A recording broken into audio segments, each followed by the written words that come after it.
Symbol तो याद हो गए होंगे, सिंबल है याद, सिंबल याद है ना।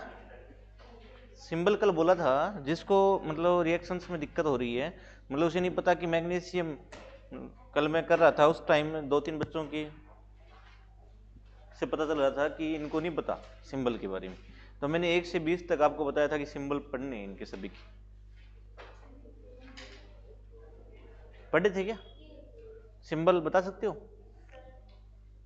हाँ बोलो, पूछो। नियोन का सिंबल क्या होगा? N E. पीछे आप बताओ सल्फर का, रुको है, सल्फर सल्फर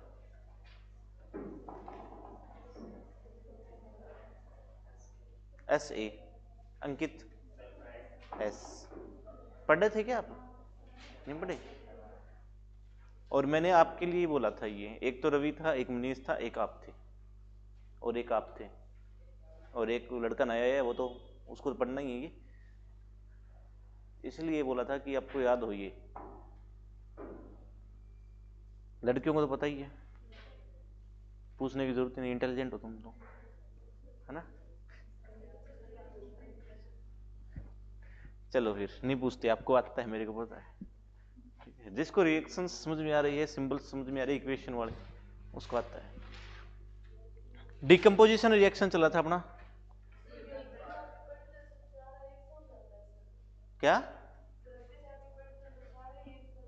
कैसे, क्यों नहीं आता, कैसे हो जाता है?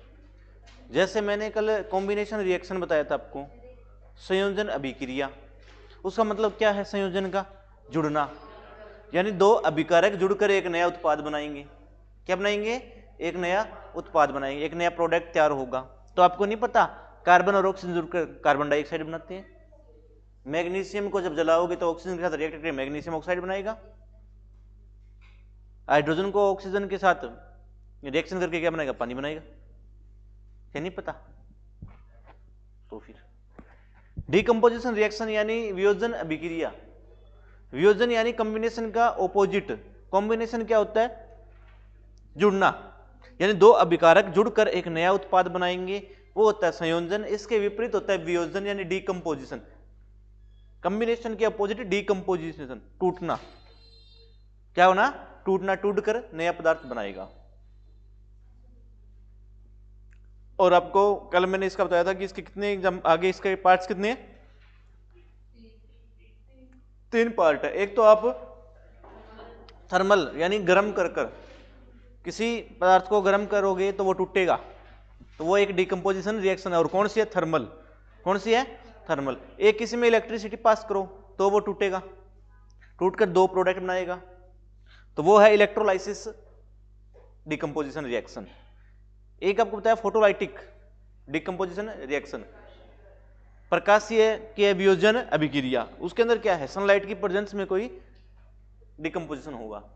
तो 3 डिकम्पोजिशन। पहला है आपका पार्ट है thermal decomposition.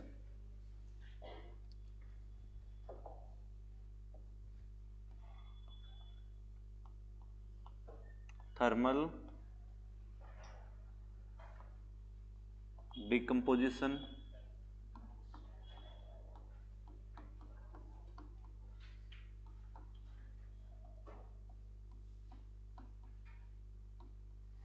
Thermal decomposition reaction, इसको बोलते हैं तापीय वियोजन अभिक्रिया। क्या बोलते हैं?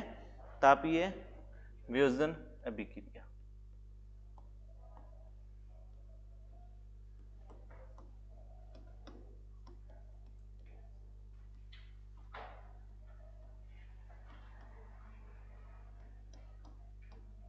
तापीय वियोजन अभिक्रिया, थर्मल डिकम्पोजिशन रिएक्शन, तापीय वियोजन अभिक्रिया। कल आपको बताया था कि या तो दो अभिकारक जुड़कर एक नया उत्पाद बनाएंगे, या एक पदार्थ टूटकर दो प्रोडक्ट बनाएंगे। टूटकर बनाएंगे यानी एक सब्सटेंस जब डिकम्पोज होगा, टूटेगा, तो उसे बोलते हैं वियोजन अभिक्रिया। क्या बोलते हैं? वियोजन अभिक्रिया। और वियोजन अभिक्रिया कितने प्रकार से वियोजन अभिक्रिया हो सकती है?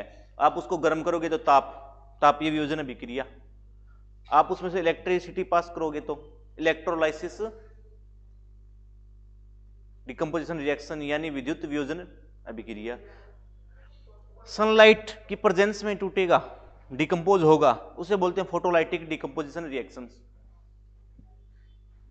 प्रकाशीय वियोजन अभिक्रिया। पहला पढ़ रहे हैं थर्मल डिकम्पोजिशन रिएक्शन, तापीय वियोजन अभिक्रिया। तो इसकी डेफिनेशन लिखनी कोई आपको जरूरी नहीं है, समझ में आना चाहिए। मतलब किसी पदार्थ को गर्म करोगे, टेम्परेचर दोगे, तो वो डिकम्पोज होगा। क्या होगा? डिकम्पोज। जैसे चूना पत्थर, calcium carbonate, calcium carbonate, calcium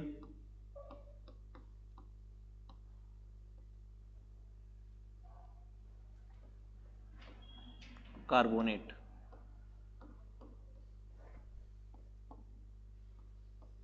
calcium carbonate, इसको बोलते हैं चूना पत्थर। क्या बोलते हैं?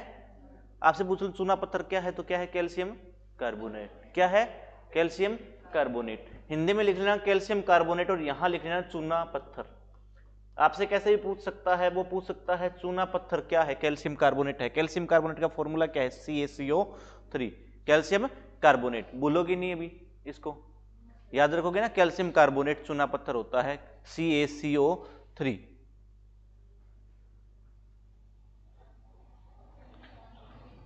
अब इसको हीट करोगे, गर्म करोगे, क्या करोगे? हीट, यानी हीट दोगे, गर्म करोगे, तो क्या होगा? क्या होगा?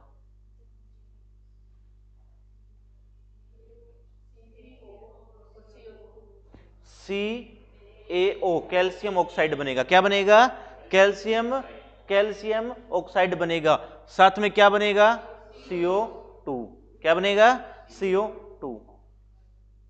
तो यहां क्या बनेगा भाई? कैल्शियम ऑक्साइड और plus CO2, carbon dioxide.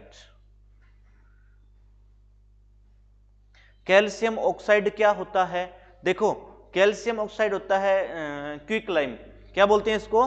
Quick lime, बिना बुझा हुआ चूना। क्या बोलते हैं? बिना बुझा हुआ चूना। और यदि इसे आप पानी में डाल दो तो उसे बोलते हैं बुझा हुआ चूना। यदि मैं आपसे पूछूं बिना बुझा हुआ चूना या क्विक लाइम का, क्विक लाइम क्या होता है? तो कैल्शियम ऑक्साइड होता है। क्या होता है? Calcium oxide. कैल्शियम की ऑक्सीजन के साथ रिएक्शन कैल्शियम ऑक्साइड बनाता है। कैल्शियम ऑक्साइड को बोलते हैं क्विक लाइम, बिना बुझा हुआ चूना। यानी इस यदि आपसे पूछ याद करने के लिए कह रहा हूं, बिना बुझा हुआ चूना मतलब ऑक्सीजन की प्रेजेंस में कोई चीज जलती है, तो बिना बुझा हुआ चूना मतलब जलता हुआ चूना, यानी कैल्शियम ऑक्साइड। बुझा हुआ चूना कैल्शियम हाइड्रोक्साइड, पानी। ठीक है, CaOH ट्वाइस। तो ये है कैल्शियम ऑक्साइड, इसको बोलते हैं क्विक लाइम। क्या बोलते हैं? क्विक लाइम, बिना बुझा हुआ चूना।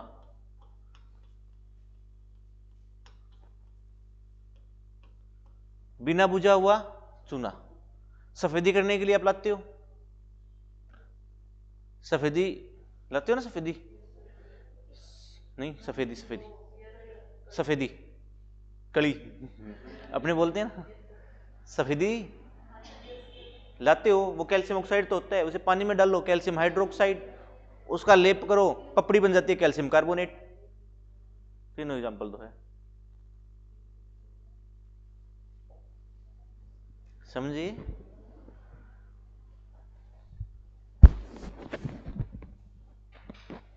तो कैल्शियम ऑक्साइड बिना बुझा हुआ चूना बनेगा और क्या बनेगा? Carbon dioxide. क्या बनेगा? Carbon dioxide, carbon dioxide.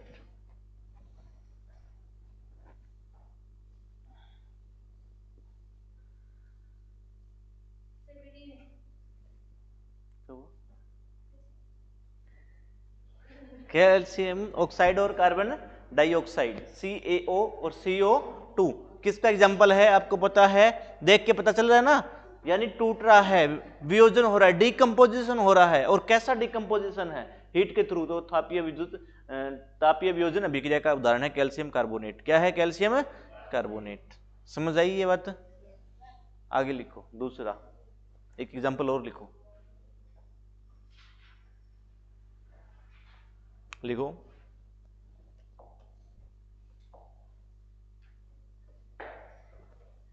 लिखो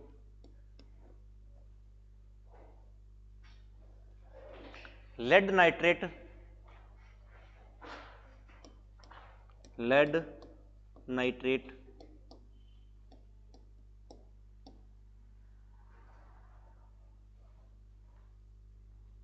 लेड नाइट्रेट को गर्म करने पर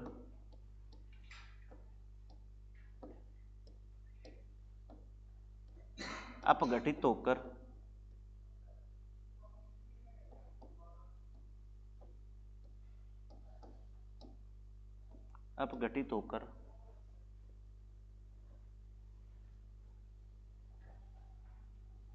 लेड ऑक्साइड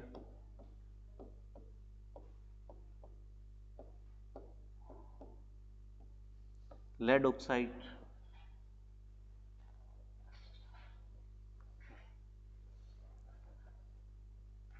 लेड ऑक्साइड और नाइट्रोजन डाइऑक्साइड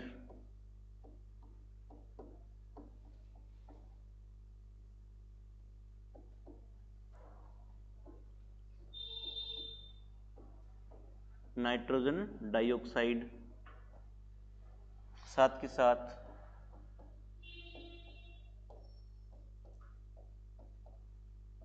ऑक्सीजन रिलीज होगा, ऑक्सीजन रिलीज होगा।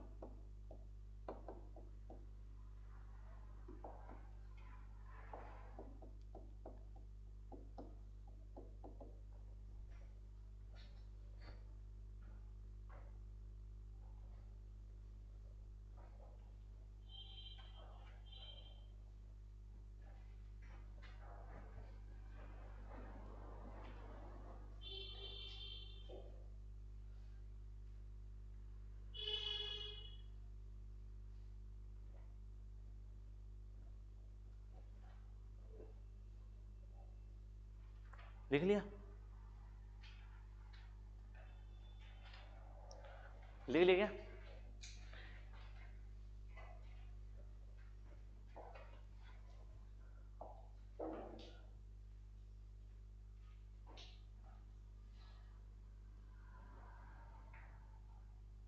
मान लो ये है लेड नाइट्रेट। क्या है?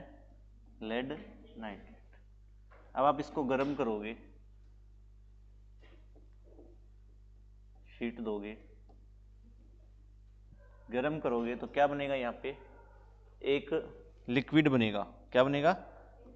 लिक्विड। एक लिक्विड बनेगा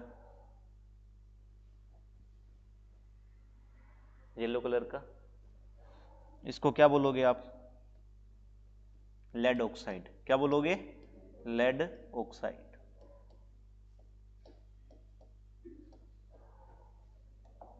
साथ में यहां से क्या रिलीज होगी? ऑक्सीजन। क्या रिलीज होगी? ऑक्सीजन। और साथ में लाल भूरा धुआं निकलेगा, लाल भूरा धुआं, लाल भूरा धुआं जो किसका होगा? वेरी गुड, नाइट्रोजन डाइऑक्साइड का। किसका होगा? Nitrogen dioxide. Nitrogen dioxide. तो यहां क्या बना? यहां लेड नाइट्रेट को जब गर्म करोगे तो लेड ऑक्साइड बनाएगा, और क्या बनाएगा? Nitrogen dioxide. और क्या बनाएगा? O2। आपसे पूछ लेगा कि लेड नाइट्रेट को गर्म करने पर CO2 गैस निकलती है, हाइड्रोजन गैस निकलती है, नाइट्रोजन गैस निकलती है, नाइट्रोजन डाइऑक्साइड निकलती है। तो क्या निकलती है? Nitrogen dioxide. समझ आया? Very good. लेड नाइट्रेट को गर्म करोगे तो मिलेगा lead, lead oxide, lead carbonate. क्या बनेगा? Lead hydroxide. तो क्या बनेगा? Lead oxide. क्या बनेगा? Lead oxide. समझ आई ये बात? आई क्या? समझ आई?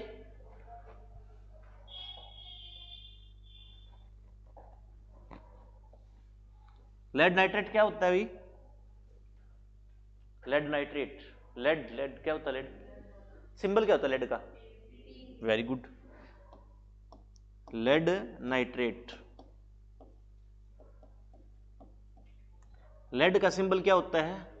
याद रखना भाई, नए बच्चे और जो याद नहीं होता जिसको। लेड का सिंबल क्या होता है? पीबी। लेड क्या? एक धातु। क्या है? धातु, जिसे सीसा धातु बोलते हैं। क्या बोलते हैं? सीसा धातु। वो सीसा नहीं जो आप यूज करते हैं। मिरर नहीं है ये, ना ये ग्लास है, ये धातु है जिसका नाम है सीसा धातु। लेड नाइट्रेट क्या बनेगा? नाइट्रेट क्या होता है? Nitrate NO3, NO3। तो क्या बनेगा यहां? PB, lead nitrate, PbNO3 whole 2 twice. Nitrate क्या होता है? NO3। नाइट्रेट क्या होता है? जिसको बनाना नहीं आता वो देख लो। नाइट्रेट क्या होता है? NO3। याद रखना हमेशा हमेशा के लिए, नाइट्रेट क्या होता है? NO3। एक इस पे नेगेटिव चार्ज होता है। कितना होता है? एक नेगेटिव चार्ज। नाइट्रेट NO3 ऊपर माइनस। समझ आया? यहां तक आया क्या? लेड एक धातु है, ये 2 इलेक्ट्रॉन क्या करती है? डोनेट करती है। क्या करती है? डोनेट, मतलब 2 इलेक्ट्रॉन लूज करेगी, 2 इलेक्ट्रॉन लूज करेगी। अब उसको नाइट्रेट को कितने चाहिए? जिसके पास कमी है यानी माइनस है उसको इलेक्ट्रॉन लेनी है, जिसके पास ज्यादा है उसको इलेक्ट्रॉन देनी है। आपको पता है धातु की प्रॉपर्टी होती है कि इलेक्ट्रॉन डोनेट करने की, इलेक्ट्रॉन लूज करने की। तो धातु तो इलेक्ट्रॉन देगी, यानी लेड तो इलेक्ट्रॉन देगा, लेकिन इलेक्ट्रॉन लेगा कौन? इसके साथ कौन आया हुआ है? नाइट्रेट। ऊपर क्या लिखा है नाइट्रेट के? मैंने माइनस। कितनी बार माइनस लिखा है? एक बार। इसका मतलब एक इलेक्ट्रॉन लेने की इसकी कैपेबिलिटी है। किसकी? नाइट्रेट की। लेकिन लेड कितना डोनेट करेगा? 2। कितना डोनेट करेगा? 2। तो अब नाइट्रेट कितना लाना पड़ेगा अपने को? 2। तो मैंने 2 लगाए, मतलब 2 नेगेटिव चार्ज हो गए यहां। और पीबी है वो ये है।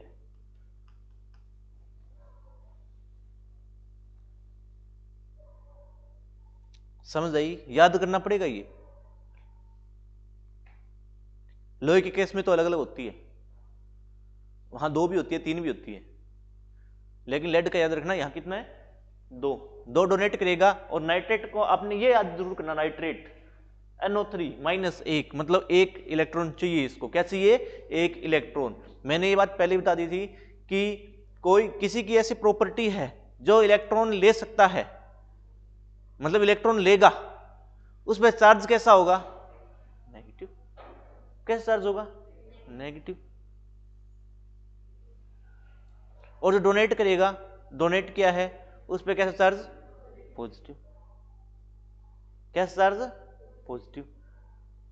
समझ आई ये बात? तो नाइट NO3 माइनस ऊपर इसके 1 है, तो इसका मतलब इसको कितने चाहिए? 1 चाहिए, लेकिन लेड कितना देगा? 2 देगा। तो इसको कितना होना पड़ेगा? 2। तो नाइट्रेट कितने आएंगे यहाँ? 2। तो NO3 ट्वाइस, PbNO3 ट्वाइस।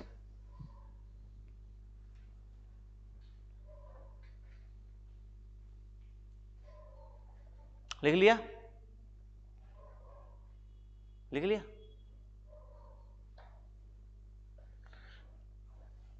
अब इसको आप क्या करोगे? हीट करोगे। क्या करोगे? हीट, गर्म करोगे। तो क्या बनेगा? Lead oxide. क्या बनेगा? Lead oxide. Lead oxide. Oxygen 2 आएंगे या 1 आएगा? कितना आएगा? 2 आएंगे या 1 आएगा? 2 आएंगे। कितने आएंगे? 2। ऑक्सीजन कितने नंबर पे? ऑक्सीजन 8 पे। कितने पे? कितने आ गए यहाँ पर? कितने आएंगे बाहर? 2 3 4 5 6। कितने चाहिए? 2 चाहिए। तो जिसको चाहिए 2 नेगेटिव। कितने नेगेटिव? 2 नेगेटिव। और लेड की क्या है? 2 पॉजिटिव। इस ऑक्सीजन अकेले को 2 चाहिए। सही है, यहाँ 2 लगाने की जरूरत नहीं है आपको, क्योंकि लेड 2 दे रहा है, ऑक्सीजन 2 ले रहा है। ठीक है भाई, एक एक एटम ही चाहिएगा। समझ आई? ये बताओ समझ आया क्या? ये समझ आया? ये आगे तो ठीक है, वरना एक दिन एक लेक्चर इसी पे दे दूंगा। ठीक है, लेकिन अभी इसको लिखो, लेड नाइट्रेट PbNO3। याद करना है, चाहे रट्टा मारो, लेकिन समझा दूंगा कैसे बनाना है।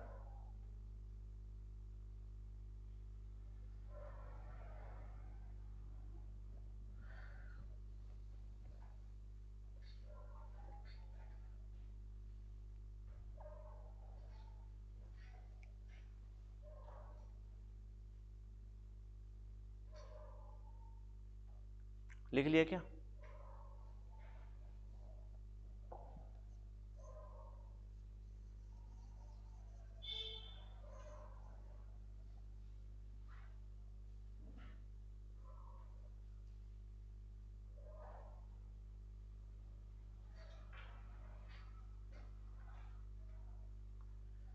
लेड ऑक्साइड क्या बनेगा? Lead oxide. साथ में क्या बनेगा? Nitrogen, nitrogen dioxide NO2 plus क्या बनेगा? ऑक्सीजन।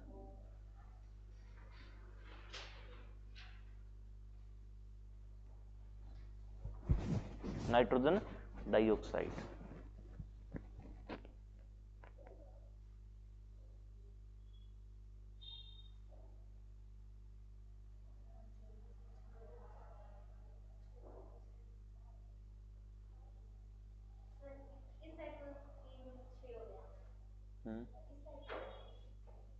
क्या इधर है?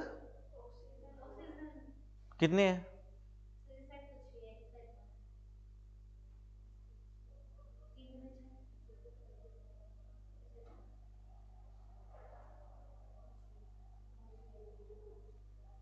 5 है इधर।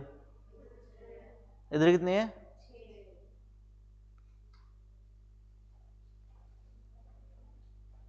नाइट्रोजन उधर कितने हैं?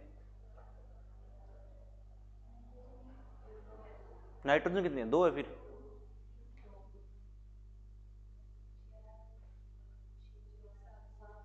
कितने हो गए?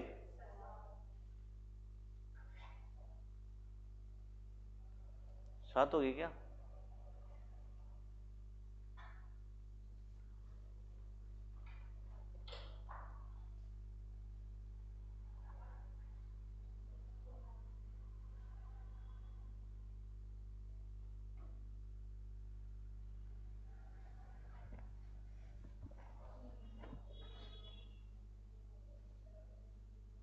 करना इसको बैलेंस।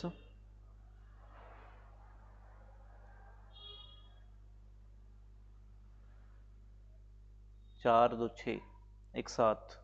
इधर कितने हो गए? 6।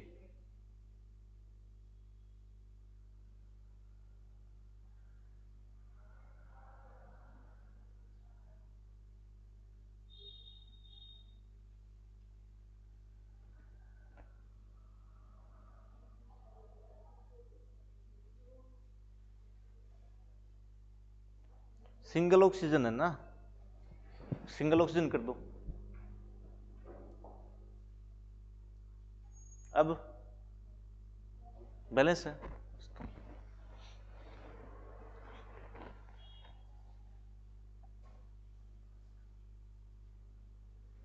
एक बार लिख लो इसको, बाद में देखेंगे इसको बैलेंस कैसे करना है, टाइम लगेगा इसमें भी।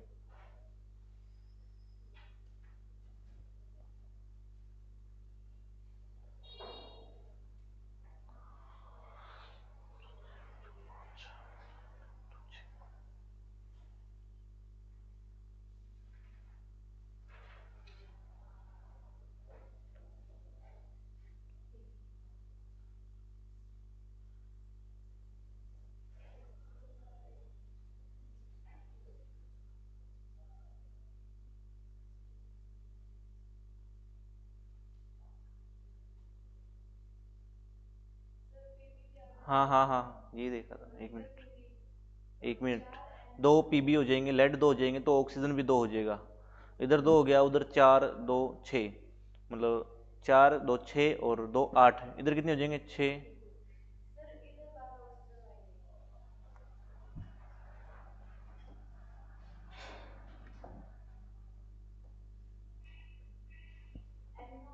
एक मिनट, दो और चार, चार दो छः, दो आठ हो गई।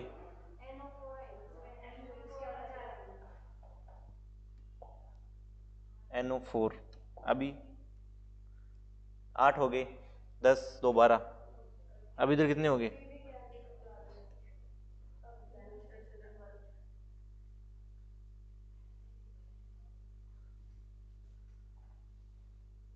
सही है, सही है भाई।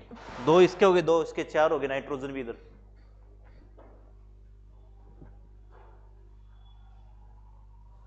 बैलेंसिंग वाला आप प्रैक्टिस किया करो,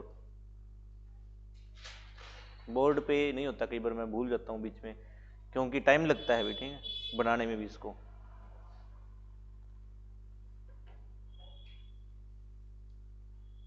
इसको अलग अलग लिख लिया करो, जैसे लेड इधर कितना है? एक है। इधर नाइट्रोजन कितना है? एक है। ऑक्सीजन तीन है। ऐसे ऐसे लिख लिया करो, ठीक है। फिर उसको देखा करो कहाँ का मैच हो रहा है।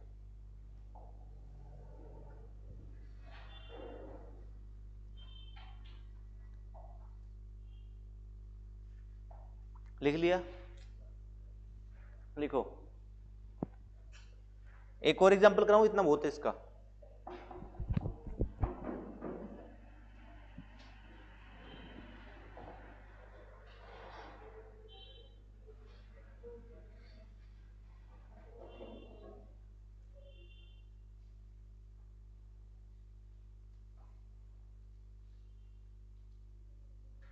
लिखो, चलो इतने लिखो। लिखना तो एक पोटेशियम क्लोरेट और लिख लो। Potassium chlorate,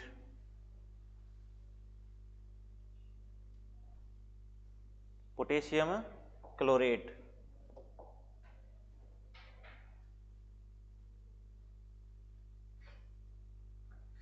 potassium chlorate, potassium chlorate, potassium chlorate. क्या लिखोगी? Potassium chlorate, KClO3, potassium chlorate, ठीक है। लिखो, याद रखना है ये बातें। Potassium chlorate, potassium chlorate, KClO3, potassium chlorate.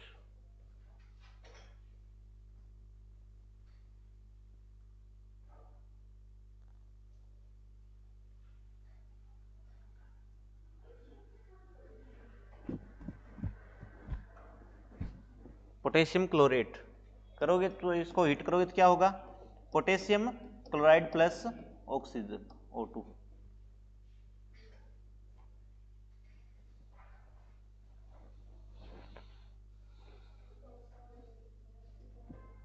अब मैंने नहीं किया वो, ठीक है।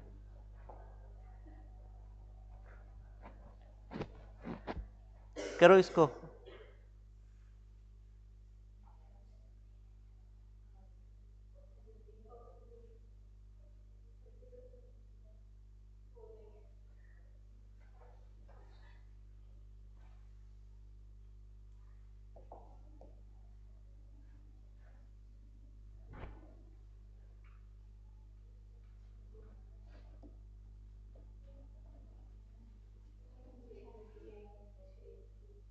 ठीक है, देखो हो गया क्या? इधर बैलेंस हो गया।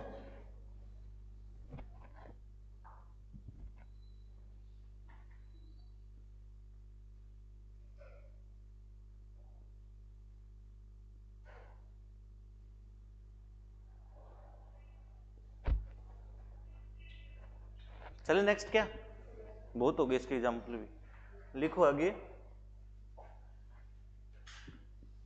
इलेक्ट्रोलाइसिस, इलेक्ट्रोलाइसिस डिकम्पोजिशन रिएक्शन, विद्युत वियोजन अभिक्रिया।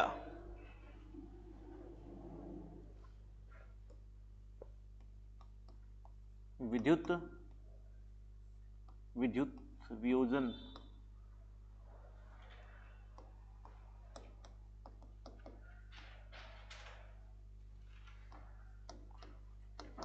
अभिक्रिया, विद्युत वियोजन अभिक्रिया।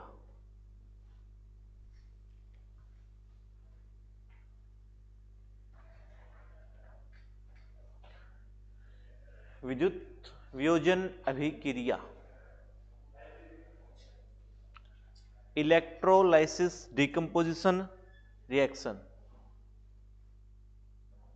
इलेक्ट्रोलाइसिस डिकम्पोजिशन रिएक्शन, विद्युत वियोजन अभिक्रिया। इसकी परिभाषा लिखनी है तो लिख लो। किसी सॉल्यूशन में से जब विद्युत को प्रभावित करते हैं तो वो टूटता है, इसे बोलते हैं विद्युत वियोजन अभिक्रिया। मतलब पानी में से अब इलेक्ट्रिसिटी पास करोगे ना, तो पानी क्या होता है, पानी क्या होता है, H2O। इलेक्ट्रिसिटी पास करोगे इसमें से, इलेक्ट्रिसिटी, तो क्या बनेगा, यही बनेगा H2 hydrogen plus oxygen, hydrogen plus oxygen. पानी में से इलेक्ट्रिसिटी पास करोगे तो क्या निकलेगा, हाइड्रोजन और ऑक्सीजन गैस, हाइड्रोजन और ऑक्सीजन। तो किस में टूट रहा है H2O, हाइड्रोजन और ऑक्सीजन में। किस में टूट रहा है, हाइड्रोजन और ऑक्सीजन में। बैलेंस तुम करो,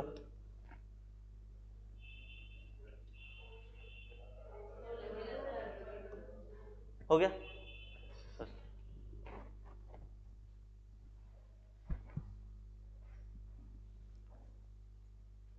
समझ आ रहा है, आया क्या बैलेंसिंग वाला, समझ आया, बैलेंसिंग समझ आया, नहीं आया ना, पीछे नहीं आया ना, देख इसमें समझाना पड़ेगा तेरे को, क्योंकि ये थोड़ा इजीएस्ट है, छोटा फॉर्मूला है।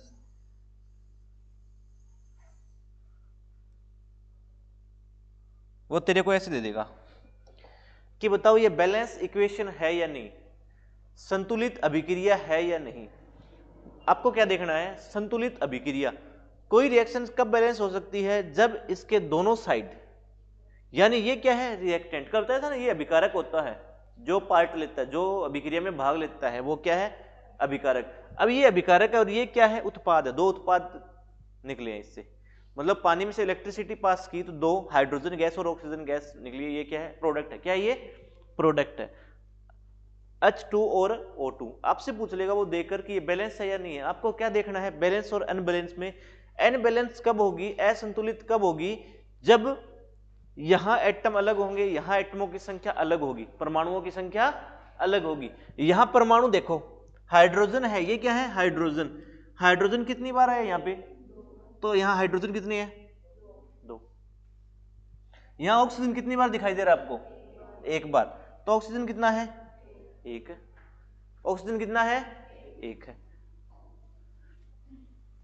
अब यहां हाइड्रोजन कितने हैं अभी, ऑक्सीजन कितने हैं, इधर हाइड्रोजन दो है, उधर हाइड्रोजन दो है, बात सही है, ये तो है।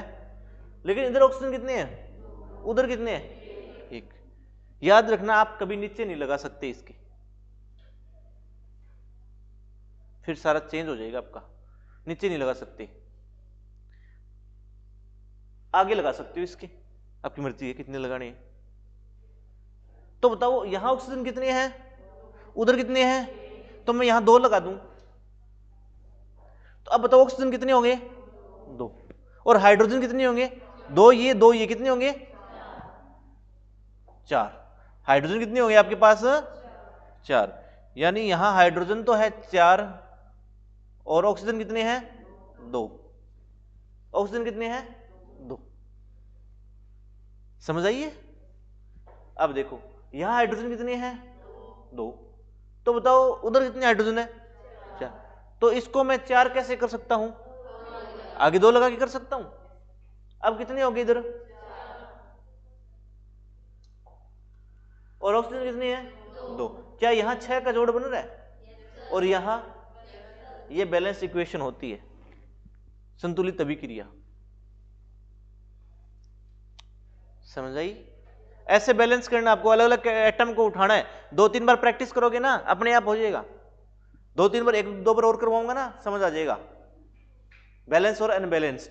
यदि फिर भी नहीं आता तो आप को मैं बाहर मिलूंगा ऑफिस में, वहां आप पूछ सकते हो बेझिझक।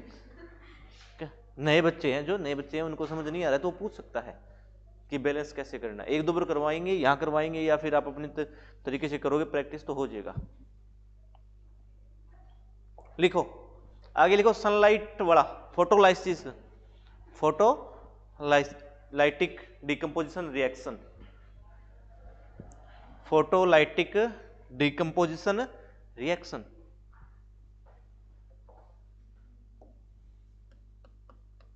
फोटोलाइटिक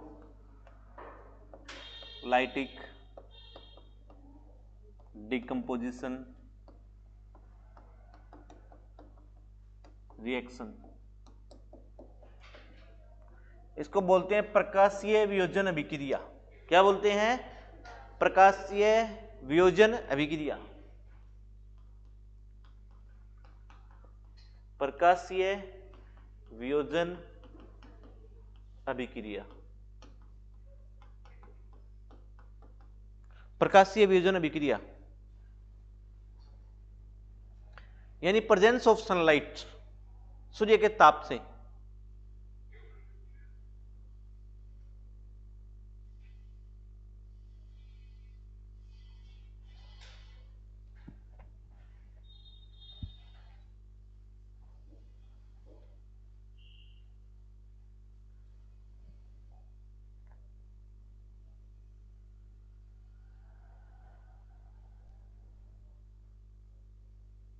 लिख लिया। Silver chloride, silver chloride, silver का सिंबल क्या होता है? Ag, क्लोराइड का Cl, सिल्वर क्लोराइड लिखा है मैंने कंपाउंड। क्या यूज होता है इसका? Anybody can tell?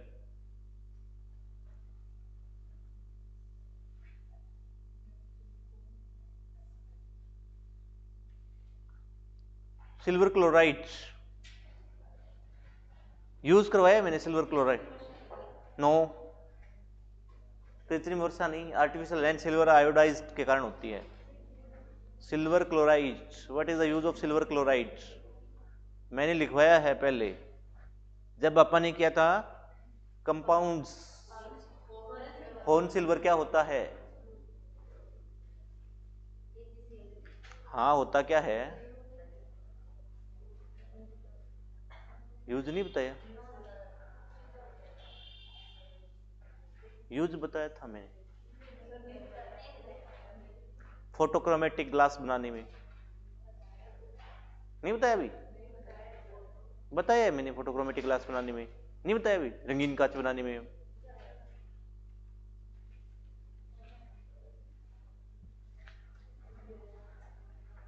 क्या फॉर्मूला इसका? AgCl2, silver chloride. Cl2 है क्या? लो तो अब ये सनलाइट की प्रेजेंस में क्या करेगा? टूटेगा। क्या करेगा? टूटेगा सनलाइट की प्रेजेंस में, सनलाइट की प्रेजेंस में। अब टूटेगा तो क्या बनाएगा? Ag silver plus chloride Cl2, chlorine gas, Cl2 chlorine gas.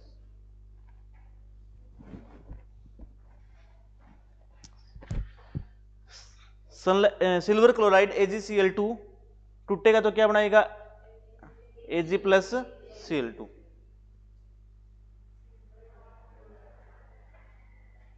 समझ आ गया? आगे क्या? आगे लिखो सिल्वर ब्रोमाइड,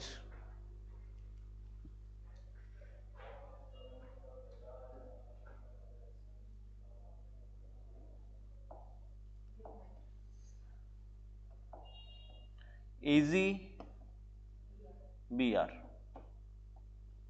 सिल्वर ब्रोमाइड।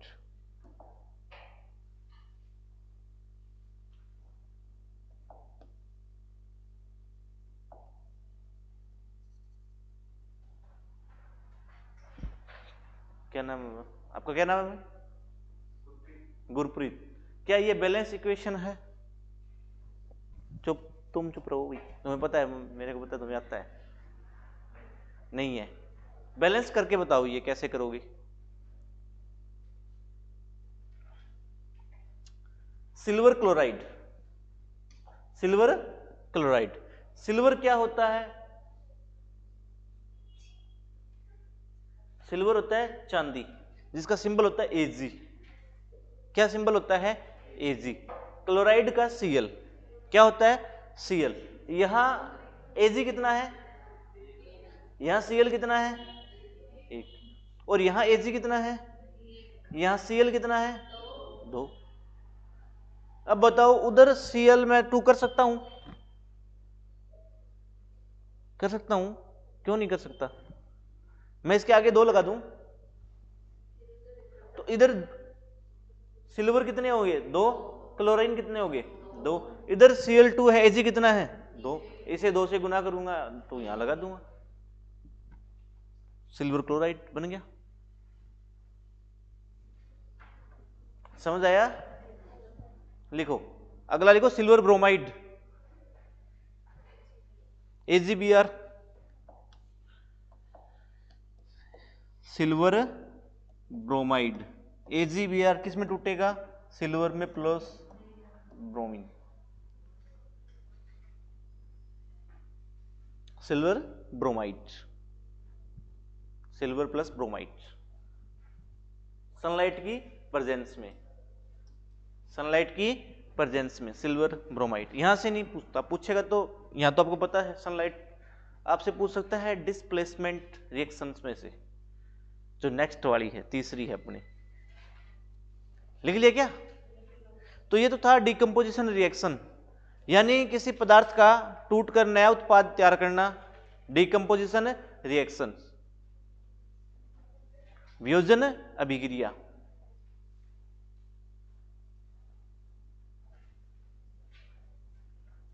वियोजन अभिक्रिया,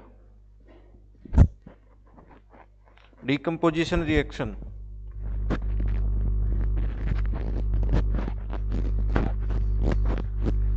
कंप्लीट हो गया अपना डिकम्पोजिशन, इलेक्ट्रोलाइसिस कर लिया आपने, फोटो लाइटिक कर लिया और थर्मल डिकम्पोजिशन रिएक्शन कर लिया।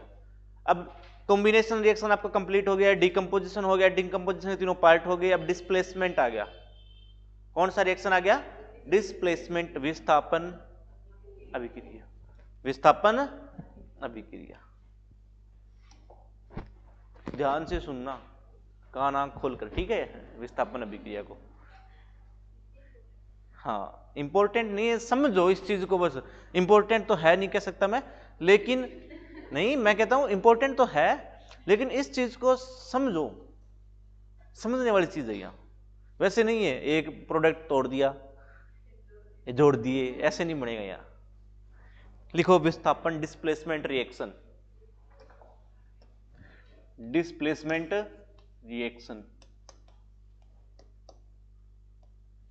मेंट रिएक्शन, विस्थापन अभिक्रिया, विस्थापन अभिक्रिया। लिखो, एक अधिक क्रियाशील तत्व,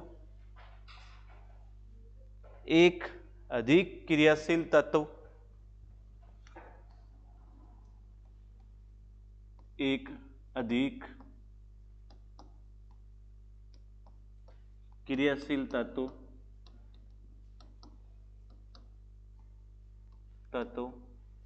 अपने से कम क्रियाशील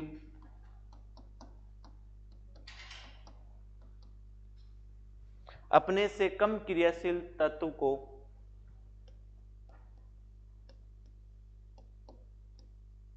विस्थापित कर देता है।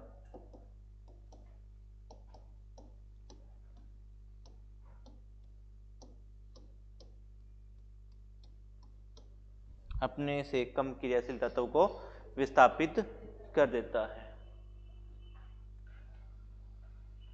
A more reactive metal replaced less reactive metal। एक अधिक क्रियाशील तत्व, जो सबसे अधिक क्रियाशील तत्व है, वो अपने से कम क्रियाशील तत्व को रिप्लेस कर देगा, निकाल देगा। क्या कर देगा? रिप्लेस कर देगा।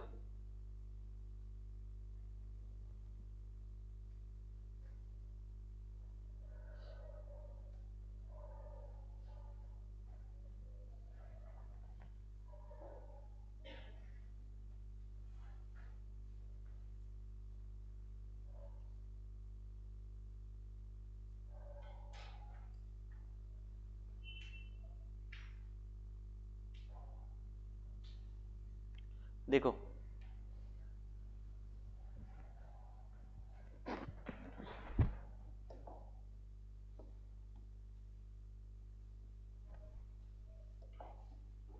एक सॉल्यूशन है, ये सॉल्यूशन है कॉपर सल्फेट का। किसका है? कॉपर सल्फेट का। कॉपर सल्फेट यानी CuSO4। Very good. Copper sulphate. Copper क्या होता है? Cu। कॉपर क्या होता है? Cu। सल्फेट क्या होता है? SO4।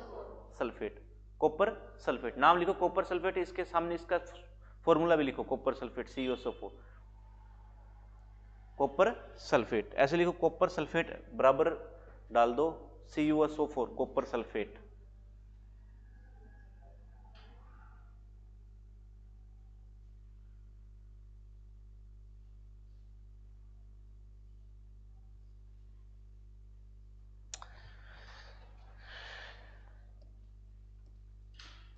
ये है कलर में नीला। कैसा है? नीला।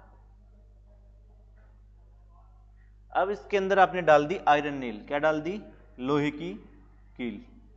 क्या डाल दी? लोहे की कील। तो क्या होगा?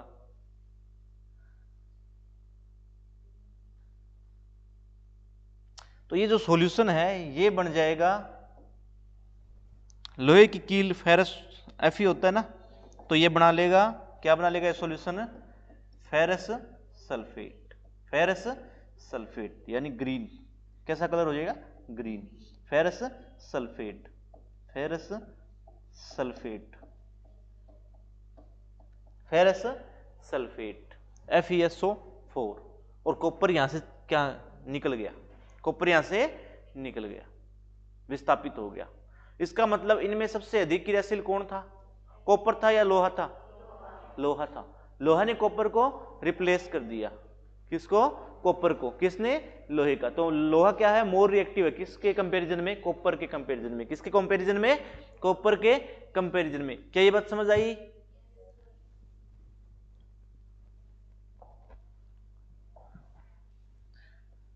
कॉपर सल्फेट, इसकी रिएक्शन कराओ किससे? आयरन से। किससे? आयरन से। तो क्या बनेगा? Iron sulphate FeSO4 plus copper replace हो जाएगा। मतलब सल्फेट ने किसके साथ बॉन्डिंग कर ली? लोहे के साथ, Fe के साथ, और कॉपर को क्या कर दिया? आउट कर दिया, विस्थापित कर दिया। तो ये है डिस्प्लेसमेंट रिएक्शन। क्या है? Displacement reaction.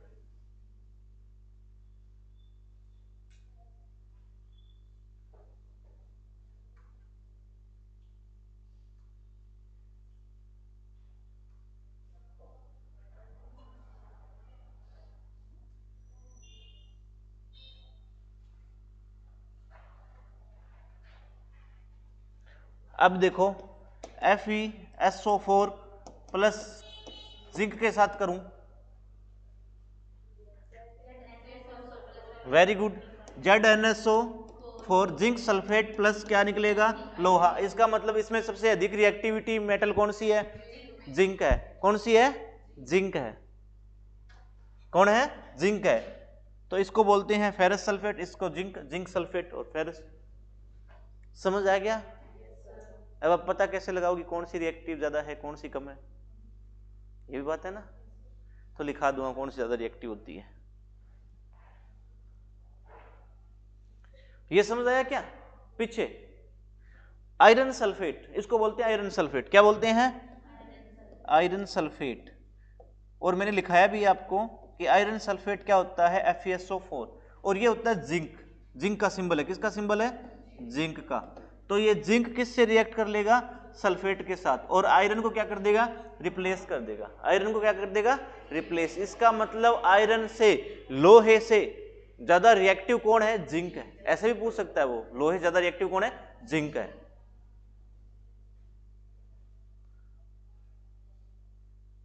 जिंक सल्फेट क्या बन गया? Zinc sulphate. वो ऐसे ना पूछकर वो ऐसे भी पूछ सकता है।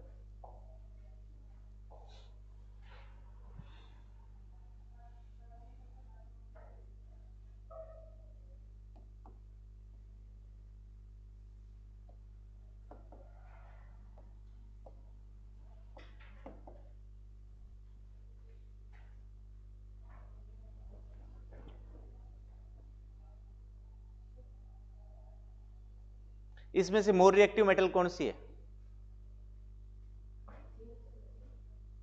कौन सी है? जिंक।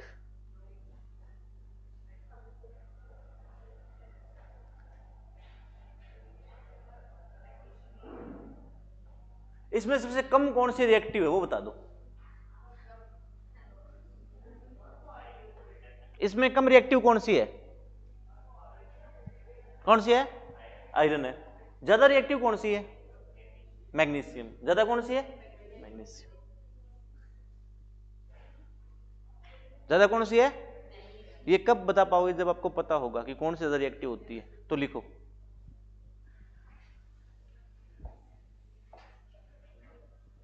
सिंबल लिख देता हूं, उसके सामने आपको सिंबल भी याद हो जाएंगे, नाम भी याद हो जाएंगे, ठीक है।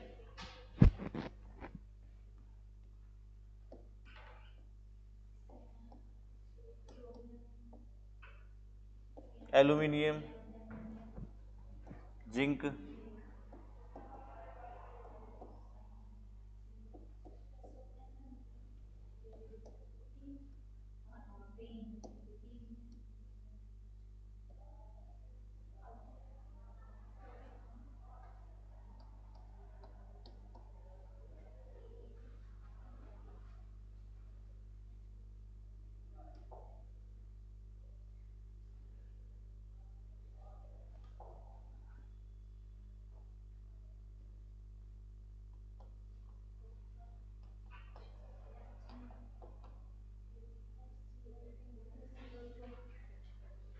चलो ये छोड़ो, इतनी कर लो।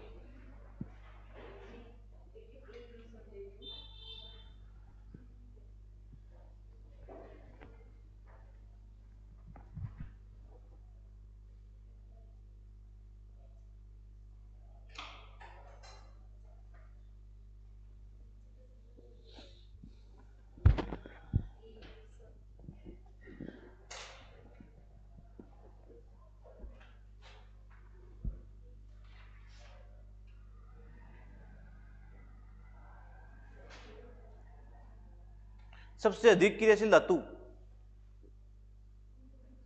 बताओ। मतलब मैंने ना इसको एक बात बता दूं आपको कि जो मैंने लिखा है ना, ये इस बिहेव पे है कि सबसे पहले जो है ना वो सबसे अधिक रिएक्टिव है, सबसे लास्ट वाली सबसे कम रिएक्टिव है। ठीक है, जैसे आप आओगे ना ऊपर से नीचे की तरफ, वैसे वैसे कम रिएक्टिव होती जाएगी, कम रिएक्टिव। जैसे जैसे आप डिक्रीज करोगे ना उनकी क्रियाशीलता कम होती जाएगी। क्या होती जाएगी? कम होती जाएगी। जैसे जैसे आप नीचे की तरफ आओगे डिक्रीज होएगा। मतलब एक बार भाई समझ लेना यहाँ पे भी, ठीक है, ये भी डिक्रीज का ही है, ठीक है। कहीं तुम इसको जा बैठो, ये आगे आना था, नीचे इतना हो नहीं सकता, तो मैंने साइड में लिख दिया, ठीक है। समझ आई या नहीं आई? रुको भाई, फिर पजल होएंगी, मैं इधर ही लिख दूंगा।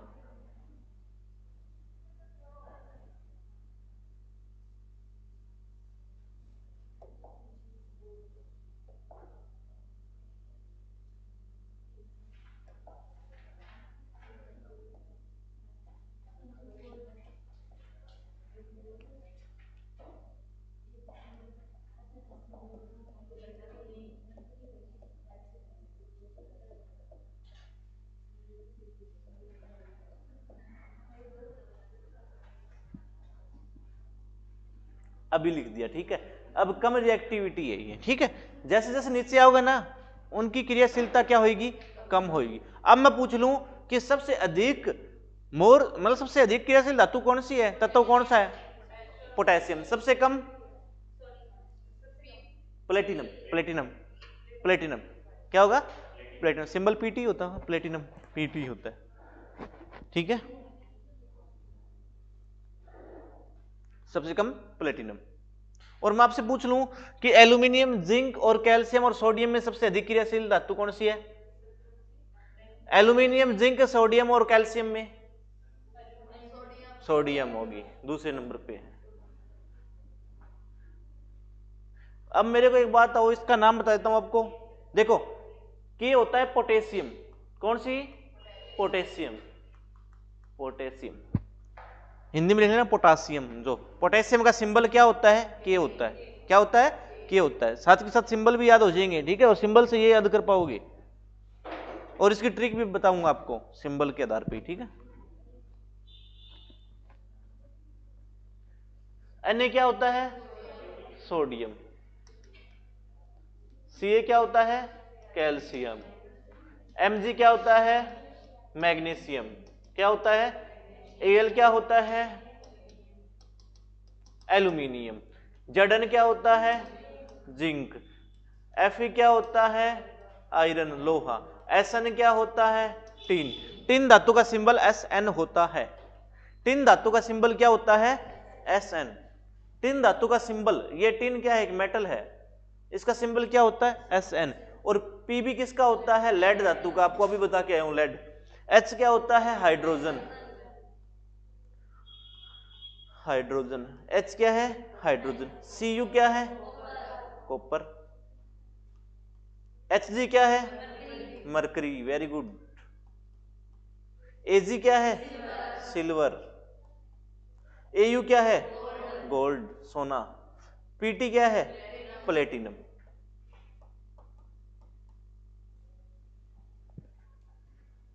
प्लेटिनम।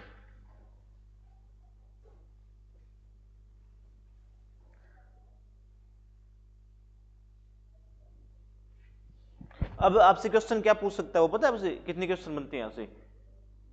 इस एक ट्रिक से आप याद कर लेना, ट्रिक बता दूंगा इसकी क्या होती है, उसमें याद कर लोगे ना। एक तो आप डिस्प्लेसमेंट वाला कर लोगे आराम से, कि डिस्प्लेसमेंट रिएक्शन, विस्थापन अभिक्रिया, यानी कॉपर सल्फेट के साथ जब आयरन की नेल डालते हैं तो वो फेरस सल्फेट बना देता है, यानी कॉपर को रिप्लेस कर देता है। किसको रिप्लेस कर देता है, कॉपर को। कौन रिप्लेस कर देता है, आयरन। कौन रिप्लेस कर देता है, तो कौन सा रिएक्टिव है इसमें, आयरन या कॉपर, आयरन है। तो आपको पता है आयरन यहां बैठा है और कॉपर यहां बैठा है, इसका मतलब आयरन क्या है, सबसे मतलब कॉपर से अधिक क्रियाशील है। आयरन क्या है, कॉपर से अधिक क्रियाशील है। और आपसे क्या क्वेश्चन पूछ सकता है, वो पूछ सकता है कि बताओ निम्नलिखित में से हाइड्रोजन को कौन सा रिप्लेस कर सकता है, यानी हाइड्रोजन को कौन हटा सकता है अपने स्थान से। तो आपको ऑप्शन देगा वो लेड, कॉपर और सिल्वर और सोना, गोल्ड। लेड, कौन, लेड, क्योंकि हाइड्रोजन के ऊपर बैठा है, यानी ये हाइड्रोजन से ज्यादा रिएक्टिव है, हाइड्रोजन से ज्यादा रिएक्टिव। समझ आई ये बात, ऐसे कुछ भी पूछ सकता है। समझ आई। अब इसको याद करने की एक ट्रिक है किसी के पास, मेरे पास भी नहीं। क्या है,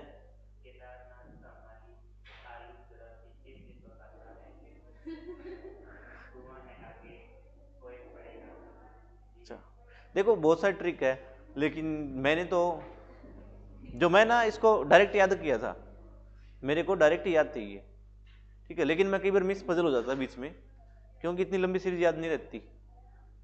तो मेरे भतीजे ने मेरे को थोड़ी ट्रिक बताई थी, तो वो मेरे को जल्दी याद हो गई थी, ठीक है।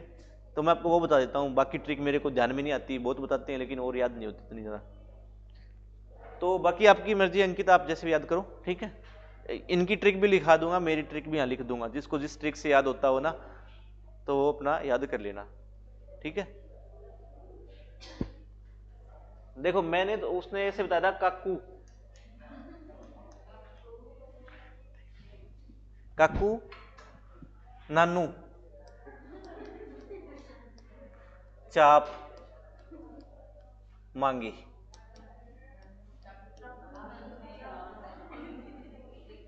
काकू नानू चाप मांगे। आलू जरा फीके फीके से पड़े है। चाप ऐसे याद किया था मैंने, ठीक। और अंकित की कौन सी है वो और बता अंकित। केदार। दूसरी ट्रिक भी देख लो, केदार नाथ, वेरी गुड। का मालिक। आलू जरा फीके फीके से पकाता पकाता है। कुआ यू ए कुआ है, कुआ है। आगे कोई कोई ओए ए यू ओए पड़ेगा पड़ेगा, ठीक है। ऐसे भी याद कर सकते हो। दोनों ट्रिक आपके पास है, जो यूजी लगे वो याद कर लेना।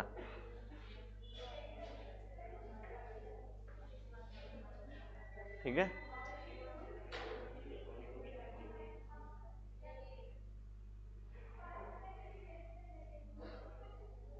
पहले मेरे को याद थी, अब ट्रिक से ज्यादा याद होगी। पहले मैं ऐसे कहता था potassium sodium calcium magnesium aluminium zinc ferrous tin lead अपना ये हाइड्रोजन है और H G copper H G A U और प्लेटिनम ए जी, बीच में ए जी रह गया।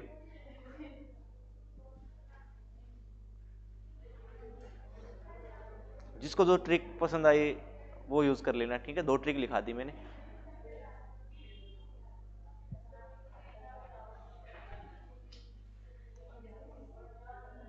अब यहां से कोई क्वेश्चन पूछ ले तो दे दो आंसर, ट्रिक याद हो जाएगी। तो होगी ट्रिक याद होगी ना। हाँ तो बताओ फिर।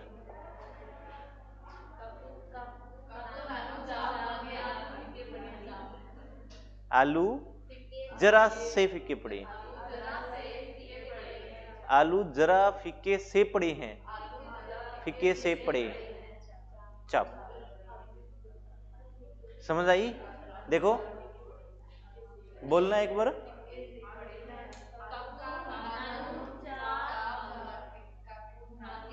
चाप मांगे, आलू जरा फीके से पड़े हैं चाप। सी U H G A ji A U P T.